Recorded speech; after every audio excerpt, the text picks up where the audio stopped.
என்னடி பாதி குஞ்ச காணோம்? எல்லாம் உன் மாங்கல்யம் பார்த்த வேலைடா. என்னடி பண்ண? வாய திறக்காதடா அந்த வத்தி குச்சி. என்ன தாண்டி ஆச்சு? போறப்ப உன் பொண்டாட்டிட்ட என்னடா சொன்ன?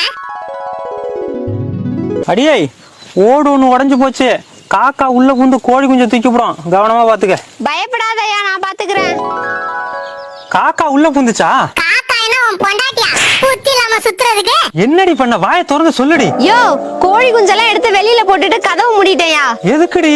அப்பதான் காக்கா உள்ள வந்து பாத்துட்டு கோழி குஞ்சு இல்லன்னு ஏமாந்து போயிட்டோம்னு நினைச்சேன். காக்கா என்ன உன் புருஷனாடி ஏமாந்து போவ? அறிவு கெட்டவள, கோழியோட சேர்த்து வெளியில விட்டுருக்க வேண்டியதானே? நீ கோழி குஞ்ச மட்டும் தானே பாத்துக்க சொன்ன. காக்கா புந்திருந்தா ஒரு குஞ்சு தான்டா தூக்கி இருக்கோம். உன் பொண்டாட்டி பார்த்த வேலைக்கு 9 குஞ்சு போச்சுடா. காக்கா என்னடி சொல்லுது? காக்கா கா கான்னு சொல்லிட்டு போய் என்னடா முறைக்கிற?